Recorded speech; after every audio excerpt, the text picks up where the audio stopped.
नमस्कार, मेरा नाम है सुरेंद्र कुमार और एक बार पुनः आपका स्वागत है होमवर्क के डिस्कशन में। पता नहीं कौन सा लेक्चर है भैया, 5वां लेक्चर। और होमवर्क क्या है इसमें? होमवर्क था आपका exercise 1 part 1 C2, exercise 1 part 1 C2, exercise 1 part 1 C2। अच्छा, ये डब्बा वाला सवाल, ठीक है। तो खेला शुरू करते हैं। बहुत ही कम सवाल होंगे, 3-4 सवाल, 5-6 सवाल थे इसमें। हाँ, C2 वाले सवाल से खेला की स्टार्टिंग करते हैं। C2 में क्या है भैया? C2 में अपने पास क्वेश्चन नंबर 2, यहाँ पे एक ब्लॉक रखा हुआ। अच्छा,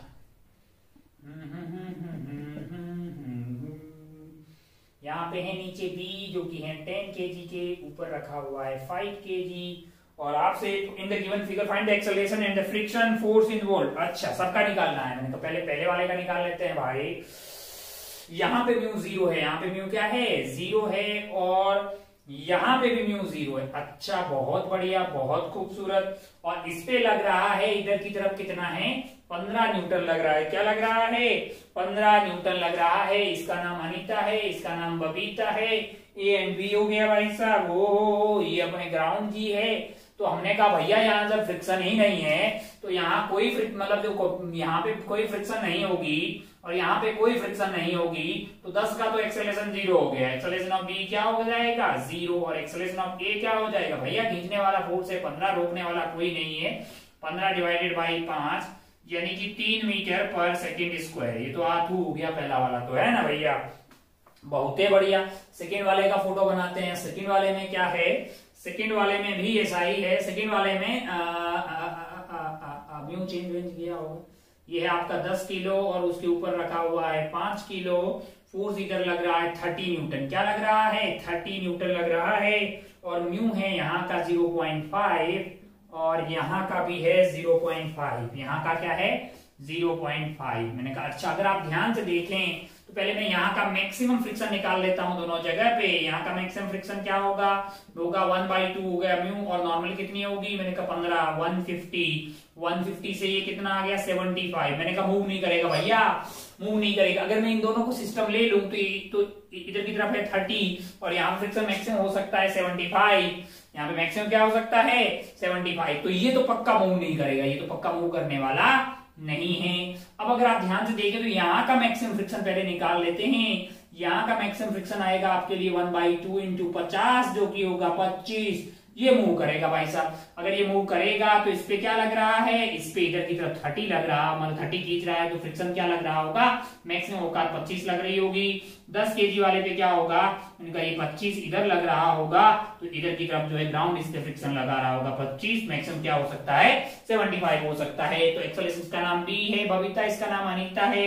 एक्सेलरेशन ऑफ बी आपके लिए क्या आ जाएगा? 0 मीटर पर सेकेंड स्क्वायर। वहीं एक्सेलरेशन ऑफ ए क्या आ जाएगा आपके लिए? 30 माइनस 25 हो गया 5, यानी कि acceleration of A is basically 5 divided by 5, that is equal to 1 metre per second square. 1 metre per second square है। एक्सेलरेशन ऑफ बी 0 हो जाएगा। फ्रिक्शन आपका 25 आ गया, बहुत बढ़िया। थर्ड वाले पार्ट पे चढ़ते हैं। थर्ड वाले पार्ट में क्या है? मैंने कहा इसी में चेंज कर देते हैं। थर्ड में क्या है जरा ध्यान से देखें। थर्ड में क्या है भैया? म्यू यहाँ पे 0.5 है, 0.5 मैंने कहा अच्छा। और नीचे वाले को कैसे खींचा जा रहा है? नीचे वाले को इधर की तरफ खींचा जा रहा है 200 न्यूटन से। कैसे खींचा जा रहा है? 200 न्यूटन से। मैंने कहा अच्छा भाई, ओहो, यहाँ पे मैक्सिमम फ्रिक्शन क्या हो सकता है? यहाँ पे मैक्सिमम फ्रिक्शन हो गया आपका 1/2 इंटू 150 यानी कि 75। क्या हो गया है? 75 हो गया। मैंने कहा अच्छा, बहुत बढ़िया, बहुत शानदार। और इस पे लग रहा है 200। तो हमें ये नहीं पता कि ये चलेंगे तो पक्का चलेंगे, लेकिन साथ साथ चलेंगे कि नहीं चलेंगे इसका भी पता नहीं है। मैंने कहा साथ साथ चल रहे हैं। अगर ये साथ साथ चल रहे हैं तो एक्सेलरेशन क्या होगी? मैंने कहा अगर इन पूरे को सिस्टम ले लें तो उधर 200 लग रहे हैं, इधर 75 लग रहा है, डिवाइडेड बाई 15 यानी कि आपका हो गया 125 डिवाइडेड बाई 15। 5 से काटिएगा तो ये 3 बार गया है, ये हो गया 25/3। अगर इसको ये एक्सेलरेशन कौन दे रहा होगा? फ्रिक्शन दे रहा होगा, यानी 5 किलो वाले पे फ्रिक्शन इधर लग रहा होगा। ये है आपका 5 kg। एफ की वैल्यू हो जाएगी आपके लिए F is equal to mass into acceleration 5 into 25/3 यानी कि 125 डिवाइडेड बाई 3 है। अच्छा, तो ये आपका जो है 125/3 हो गया है। और यहाँ पे मैक्सिमम फ्रिक्शन क्या हो सकता है, यहाँ पे मैक्सिमम फ्रिक्शन हो सकता है 1/2 इंटू 50 है, तो 25 हो सकता है। तो भैया ये तो जो है 25 से तो बड़ा ही होगा, अरे होगा कि नहीं होगा, आराम से बड़ा होगा। तो ये 25 से बड़ा है, इसका मतलब साथ साथ में नहीं चल रहे हैं, क्या हो रही है, रिलेटिव स्लाइडिंग हो रही है। अगर स्लाइडिंग हो रही है तो फिर जो ए है अपना 5 kg वाला, इसके ऊपर क्या लग रहा होगा, इधर की तरफ, मैंने कहा इधर मैक्सिमम लग सकता है 25। तो एक्सेलरेशन ऑफ ए आ गई आपके लिए 25 डिवाइडेड बाई 5, यानी कि 5 मीटर पर सेकेंड स्क्वायर। वहीं एक्सेलरेशन ऑफ बी क्या हो जाएगा, एक्सेलरेशन ऑफ बी की अगर बात करेंगे आप, तो आपके लिए इधर से लग रहा है इस पे 200, ऊपर से क्या लगेगा, मैंने कहा इधर की तरफ से वाला 25 लग रहा होगा, और नीचे जो है अपनी मैक्सिमम औकात क्या लग रही होगी, 75 लग रही होगी। तो ये 100 हो गया है, तो एक्सेलरेशन ऑफ बी आपका 10 आ जाएगा। 200 माइनस 100 यानी 100 डिवाइडेड बाई 10 है, 10 metre per second square, 10 metre per second square. Acceleration of B आ जाएगी, एक्सेलरेशन ऑफ ए 5 आ जाएगी, और फ्रिक्शन आपका यहाँ पे है 25 और यहाँ पे आ गया 75। फोर्थ पे चलते हैं, कौन से वाले पे, फोर्थ वाले पार्ट। फोर्थ वाले में क्या किया गया है, इधर की तरफ फोर्स लगाया है कि कितना लगाया है, यहाँ पे फोर्स यहाँ लगा दिया, कितना है 90 न्यूटन है। अच्छा भाई, म्यू 0.5, बहुत बढ़िया, बहुत शानदार। अब आप ध्यान से देखें, अब अगर आप यहाँ पे ध्यान से देखें तो फ्रिक्शन तो यही होगा 75। क्या ये चलेगा कि नहीं चलेगा, चलेगा कि नहीं चलेगा, बताइए, आप बताएंगे। तो आप बोलेंगे साहब 90 है और फ्रिक्शन 75 है, तो ये चल सकता है, चल तो सकता है कि नहीं यार। अब मुझे ये नहीं पता कि इनकी दोनों की एक्सेलरेशन सेम है कि अलग अलग है, तो मैंने मान लिया कि दोनों की एक्सेलरेशन सेम है, मैंने मान लिया कि दोनों की एक्सेलरेशन अगर सेम है तो क्या हो जाएगा भाई साहब, 90 माइनस ये कितना है 75, 90 minus 75 divided by total mass है जो कि है आपके पास 15। अच्छा, तो इसमें आप अगर 90 में से ये घटा देंगे तो आपका आ गया 15 divided by 15 is 1 metre per second square, 1 metre per second square. अच्छा, अगर 1 मीटर पर सेकेंड स्क्वायर है तो आप यहाँ ऊपर वाले का एपीडी बनाइए, उसको कौन इधर लेके जा रहा होगा, मैंने कहा friction, friction must be equal to mass into acceleration, यानी कि फ्रिक्शन होनी चाहिए 5 न्यूटन। क्या होनी चाहिए, 5 न्यूटन फ्रिक्शन होना चाहिए। अच्छा भाई, बहुत बढ़िया, बहुत ही खूबसूरत। 5 होना चाहिए, हो सकता है क्या 5, मैंने कहा यहाँ पे मैक्सिमम हो सकता है 25, तो 5 तो हो ही सकता है ना। तो इसका मतलब क्या है, दोनों साथ में एक्सेलरेट हो रहे हैं, दोनों साथ में एक्सेलरेट हो रहे हैं। यहाँ की फ्रिक्शन क्या है, यहाँ की फ्रिक्शन 5 है और यहाँ की फ्रिक्शन क्या है 75 है, और दोनों का एक्सेलरेशन क्या है 1 metre per second square, 1 metre per second square. तो बहुत बढ़िया भाई साहब, C2 वाला ये सवाल हो गया है। आपने 3 ब्लॉक रखे हैं ना, आपने बहुत ज्यादा टफ पढ़ा है, तो चोमू टाइप का है भैया। चलिए, कौन सा सवाल था ये, C2 question bank exercise 1 P3 question 4 AR वाला सवाल होगा। मैंने कहा हाँ, क्वेश्चन 4 देखते हैं भैया AR वाला। पहले इसको थोड़ा साफ कर देते हैं।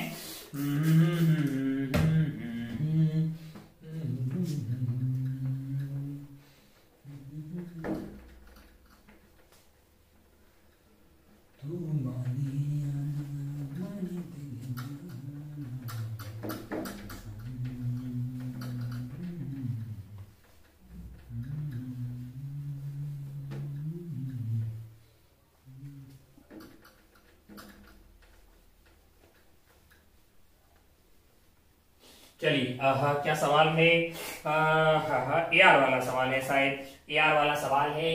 फोर्थ स्टेटमेंट कितने दिए हुए हैं, 2 स्टेटमेंट दिए हुए हैं, statement 1 and statement 2, statement 1 and statement 2 है। क्या है, कैसा है कार्यक्रम, एक इंक्लाइन प्लेन है, एक इंक्लाइन प्लेन है जिसका एंगल ऑफ इंक्लिनेशन थीटा है, और इसके ऊपर रखा हुआ है एक ब्लॉक जिसका मास है कैपिटल M, और इसके ऊपर क्या रखा हुआ है, एक ब्लॉक स्मॉल m। मैंने कहा अच्छा भाई, ओ हो, और यहाँ का coefficient of friction coefficient mu दिया हुआ है। आइए पढ़ते हैं statement. Statement 1, block of mass is placed on a block of mass capital M which is turn placed on a smooth fixed inclined plane, यानी कि यहाँ का म्यू 0 है, यहाँ का म्यू क्या है 0 है। 2 block system is released from the rest S1, whatever be the coefficient of friction between both the block, the magnitude of friction force between both the block will be 0। मैंने कहा लाला, अगर आप ध्यान से देखें तो दोनों की एक्सेलरेशन इधर की तरफ होगी जी साइन थीटा। काय को तुम बोलोगे भैया फोर्स होता है mg साइन थीटा, मैंने कहा मास से डिवाइड कर, दोनों की इनिशियल स्पीड 0 है, दोनों की एक्सेलरेशन सेम है, तो किसी भी टाइम पे क्या दोनों की रफ्तार सेम होगी? मैंने कहा तो क्या दोनों के बीच में कोई रिलेटिव स्लाइडिंग हो रहा होगा? मैंने कहा नहीं। अरे जब रिलेटिव स्लाइडिंग नहीं हो रहा है और रिलेटिव स्लाइडिंग की टेंडेंसी भी नहीं है तो फ्रिक्शन काहे को लगेगा? तो बात इसकी बहुत ही सत्य है। क्या बोल रहा है? The magnitude of friction between both the block will be 0। मैंने कहा ठीक है, ये बात बिल्कुल सही है। बोल रहा है in the situation of statement 1 there is no tendency of relative motion between the wheel. बिल्कुल सत्य जवाब आपका, कोई रिलेटिव मोशन की टेंडेंसी यहाँ पे नहीं है, इसलिए कोई फ्रिक्शन नहीं लग रहा है। तो बहुत बढ़िया है, तो इसको बहुत अच्छे से एक्सप्लेन कर रहा है। तो आपका आंसर यहाँ पे ए जाना चाहिए बगैर कोई परेशान हुए। इसमें ऑप्शन ए आप मार के आगे बढ़ सकते थे। इधर सवाल नंबर 4 आगे बढ़ते हैं। Question bank exercise 2 part 2। Question bank exercise 2 part 2, exercise 2 का पार्ट 2 का क्वेश्चन नंबर 11 एंड 22।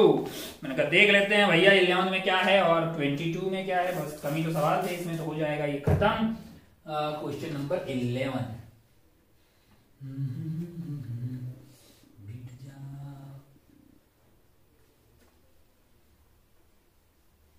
चलिए सवाल नंबर 11। सवाल नंबर 11 जरा ध्यान से देखें। यहाँ पे एक सरफेस है, यहाँ पे क्या है? एक सरफेस है जिसके ऊपर एक ब्लॉक रखा हुआ है जिसका मास है 5 किलो। कितना है? 5 केजी। और उसके ऊपर रखा हुआ है 4 केजी। क्या रखा हुआ है? 4 केजी। इसका नाम P है, इसका नाम Q है, और इसके ऊपर इधर की तरफ एक फोर्स लग रहा है F। इसके ऊपर इधर की तरफ एक फोर्स लग। In the given figure coefficient of friction between 4 KG and 5 KG block is 0.2। इन दोनों के बीच का म्यू कितना है? 0.2 है। And between 5 KG and ground is 0.1। Ground and 5 KG के बीच का क्या है? 0.1 है। अच्छा भाई, हो बहुत बढ़िया, बहुत शानदार। Choose the correct statement. Minimum force needed to cause the system to move. मैंने कहा भैया सिस्टम को चलाना है तो मतलब यहाँ की फ्रिक्शन देखो पहले। यहाँ की फ्रिक्शन मैक्सिमम क्या हो सकती है? यहाँ की फ्रिक्शन मैक्सिमम हो सकती है 1/10 इंटू ये 9 है तो 90 यानी कि 9 न्यूटन। अच्छा, तो क्या इसको स्टार्ट करने के लिए मिनिमम फोर्स कितना चाहिए? मैंने कहा 9 चाहिए भैया।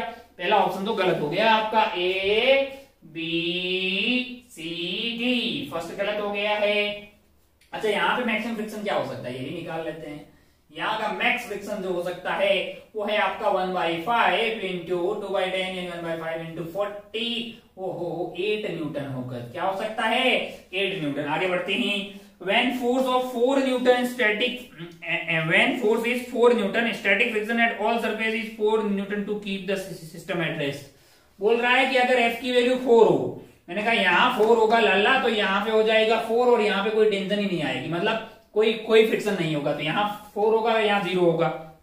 when the force of 4 Newton static friction at all surface is 4 Newton। ये 4 है तो ये 4 बैलेंस कर लेगा बे। ये क्यों? यहाँ क्यों फोर्स लगेगा? यहाँ कोई फोर्स लगने वाला नहीं है, तो ये वाला गलत हो गया ना भाई साहब। अच्छा, अगले वाले पे चलिए। Maximum acceleration of 4 KG block is 2 metre per second square. मैंने कहा हाँ, ये वाली बात मेरे को सही लग रही। क्यों? क्योंकि इस पे मैक्सिमम फोर्स क्या लग सकता है? 8 न्यूटन। तो इसकी मैक्सिमम एक्सेलरेशन क्या हो सकती है? ए मैक्स जो है वो आपके 4 केजी वाले की हो सकती है। इस पे मैक्सिमम फोर्स लग जाए 8 डिवाइडेड बाई 4 यानी कि 2 मीटर पर सेकेंड स्क्वायर। तो ये आपको कौन से वाले ऑप्शन में दिखाई देगा? सी वाले option, maximum acceleration of block. हाँ, तो ये वाली बात सत्य लग रही है अपने को। Sleeping between 4 KG and 5 KG block will start when F is 17 Newton से बड़ा होगा, तब स्लीपिंग स्टार्ट हो जाएगी। मैंने कहा चेक करते हैं भैया। हम देख रहे हैं कि मैक्सिमम कितने फोर्स तक ये दोनों साथ साथ जाएंगे। मैंने कहा भैया इसकी जो एक्सेलरेशन है वो 2 हो सकती है मैक्स। किसकी? इसकी। तो इस पूरे सिस्टम की मैक्सिमम एक्सेलरेशन क्या हो सकती है? 2। तो अगर मैं इस पूरे सिस्टम को एक साथ ले लूं तो मेरे लिए इधर की तरफ क्या लग रहा होगा? मैंने कहा 9 यानी कि F - 9 that is equal to mass हो जाएगा 9, है ना। 4 + 5 + 4 क्या हो गया? 9। और मैक्सिमम एक्सेलरेशन क्या हो सकती है? 2 हो सकती है। तो F की वैल्यू क्या आ गई वे? 9 × 2 = 18 + 9, 18 + 9, तो ये तो आपका हो गया है 27 की कितना? 27 न्यूटन तक कोई दिक्कत नहीं होगी। 27 पॉइंट समथिंग हुआ, 17 नहीं है रे वो लल्ला, 27 आएगा। क्या आएगा? 27 आएगा। अरे आएगा ना भैया। यहाँ पे F - 9 that is equal to mass into acceleration. अगर ये तब तक दिए वो वाला कंडीशन है, सब दोनों साथ साथ में चल रहे होंगे। 27 पॉइंट समथिंग होगा तो ये आगे कट लेगा, इसका एक्सेलरेशन कम होगा, है कि नहीं है? अच्छा, तो डी वाला भी गलत हो गया है। तो कौन सा ऑप्शन आपका सही हो गया है? बी सी वाला सही हो गया है। और कोई सवाल है क्या? क्वेश्चन नंबर 22, क्वेश्चन नंबर 22 तो शायद हम लास्ट वाली क्लास में बता चुके हैं, एक जबरदस्ती का बता दिया है, शायद बता दिया है यार। हाँ, इंसेक्ट और मास एम फोटो ये वाला तो बता चुके हैं, पर कोई नहीं, यहाँ लिख दिया है, मतलब इसमें लिख दिया है, लास्ट वाले में बता चुके हैं। खैर यहाँ पे भी देख लेते हैं कि तो कुछ नहीं, एक कीड़ा है वे ऊपर की तरफ जा रहा है, नीचे की तरफ जा रहा है, जहां उसका मन है वहां जाए, उसके बारे में सवाल है। जरा ध्यान से देखें, जरा ध्यान से देखें। क्वेश्चन नंबर 22 क्या बोल रहा है? क्वेश्चन नंबर 22 में एक इंक्लाइन सरफेस है, एक इंक्लाइन सरफेस है, एक इंक्लाइन सरफेस है जिसका एंगल ऑफ इंक्लिनेशन आपको थीटा 37 डिग्री दिया हुआ है, और एक कीड़ा है यहाँ पे डी डी डी डी इस टाइप का, नाम है अनीता, नहीं ये है, और यहाँ पे म्यू जो है वो आपके लिए है 1, म्यू क्या है 1 है। An insect of mass M, an insect of mass M, इसका मास एम है। अच्छा, रफ इंक्लाइन सरफेस है, friction between the mu is 1, maximum possible acceleration क्या होगा, ये क्या होगा, ये क्या होगा। अच्छा तो चेक कर लेते हैं सारे option A B C and D, है ना। अब आप ध्यान से देखिए तो यहाँ पे मैक्स नॉर्मल क्या होगा, नॉर्मल होगा आपका mg cos थीटा, क्या होगा mg cos थीटा, तो थीटा आपका 4/5 है, और आपका मतलब जो है इधर की तरफ जो mg sin थीटा लग रहा होगा वो क्या होगा, मैंने कहा वो 3mg/5 होगा। मैंने कहा अगर मान लीजिए कि ये ऊपर जा रहा है, मान लीजिए कि ऊपर जा रहा है, तो अगर इसके ऊपर स्लाइड करने की टेंडेंसी है तो ये क्या मैक्सिमम फोर्स लगेगा, नीचे की तरफ। मैंने कहा वो हो जाएगा आपका 3mg/5 plus 4mg/5 plus 4mg/5 में। मैंने कहा हाँ भैया, हाँ। अच्छा, इतना मैक्सिमम फोर्स लग सकता है, मतलब उस वाले केस में ये उसके क्या करेगा, रिटार्डेशन करेगा, डिवाइड बाई एम कर दीजिए, डिवाइड बाई एम करेंगे तो यहां से एक्सेलरेशन क्या आ रही है, यहां से एक्सेलरेशन आ रही है 7g/5 है। तो मैक्सिमम जो एक्सेलरेशन का मैग्नीट्यूड हो सकता है वो आपका जो है वो आपका हो गया है 7 × 10 डिवाइडेड बाई 5 है। तो क्या आ गया भैया, 2 हो गया, ये 14 मीटर पर सेकेंड स्क्वायर हो सकता है मैक्सिमम एक्सेलरेशन। अच्छा, maximum possible acceleration of insect can be 14, तो ये ठीक है, बोल रहा है कैन बी 2, तो ये गलत हो गया भाई। Insect can move with a constant velocity, constant velocity से तब मूव करेगा जब उसकी एक्सेलरेशन क्या हो जाए, एक्सेलरेशन हो जाए 0। अच्छा, एक्सेलरेशन 0 कैसे हो सकती है, 0 हो सकती है, नहीं हो सकती। मैंने कहा नीचे की तरफ क्या लग रहा है उस पे 3mg/5, और भैया इस पे क्या लग रहा है, स्टैटिक फ्रिक्शन लग रहा है ना, मैक्सिमम क्या लग सकता है। अच्छा, मैंने सीधा ही फ्रिक्शन को इतना क्यों ले लिया भैया, क्योंकि म्यू की वैल्यू 1 दी हुई है ना, तो एन के बराबर ही, एफ की वैल्यू आपका म्यू × एन है, एन की वैल्यू 1 है, और ये आपका 4mg/5 है, तो यही आपका जो है 4mg/5 ही आपके लिए क्या हो गया, फ्रिक्शन के बराबर हो गया, जो कि नॉर्मल के बराबर भी है ना। चलिए, तो अगर आप ध्यान से देखें, ऐसा हो कि 3mg/5 इधर लग रहा हो और उधर की तरफ फ्रिक्शन लग रहा हो सकता है ना ऐसा। अच्छा, और ये फ्रिक्शन स्टैटिक है, इसकी मैक्सिमम वैल्यू क्या हो सकती है, मैंने कहा 4mg/5। अरे ऐसा भी तो हो सकता है ना कि वो 3mg/5 हो जाए, 3mg/5 तो 4mg/5 से कम है ना। अच्छा, तो इस वाले केस में ये कैंसिल आउट हो जाएंगे, नेट फोर्स 0 होगा, तो एक्सेलरेशन क्या आ जाएगी 0। इसका मतलब वेलोसिटी कैसे हो जाएगी, कांस्टेंट वेलोसिटी से चल सकता है ना, ऊपर या नीचे जाएगा, ये इसकी मर्जी है। ये सवाल बोल रहा है कि इसका मन है तो ऊपर जाएगा, मन है तो नीचे जाएगा। खैर, तो insect can move with constant velocity, मैंने कहा हाँ भैया, हाँ, the insect can not move with constant, मैंने गलत बात। अब आप ध्यान से देखें तो आपका आंसर क्या हो गया, ए एंड सी आपका आंसर हो गया। इतना ही था ना भैया, तो लेक्चर 5 तो थोड़ा सा मतलब होमवर्क जो है वो तो सस्ते में निपट गया। 6 पे बढ़ते हैं भैया, है ना, सॉल्व करते रहिएगा, इसी में भलाई है। आप सॉल्व कीजिए, आपको मजा आएगा, मतलब है ना कि सवाल हो रहे होंगे, आपको अंदर से कॉन्फिडेंस डेवलप होगा कि वाह वोकाल सब्जेक्ट है और अपन मतलब बहुत अच्छे से उसको पढ़ रहे हैं, मजा आ रहा है ना। और अगर मान लो कि भाई कोताही बरत रहा है, सवाल नहीं कर रहा है, फिर तेरे को लगता है क्या घटिया सब्जेक्ट है यार, कोई सा भी सवाल नहीं हो रहा है, कुछ याद करना होता तो तुरंत कर लेता, यहाँ तो कुछ भी याद नहीं करना है। तो भैया यहाँ पे कोई कलर वलर याद करने का काम धाम नहीं होता है। कॉन्सेप्ट अगर अच्छे से समझ लिया तो तेरे से सवाल होंगे ऐसे कटाक कटाक, है ना। तो बहुत बढ़िया, बहुत ही खूबसूरत। अपना और अपनी पढ़ाई का खूब ख्याल रखिएगा। अपन चलते हैं। जय हिंद, जय भारत।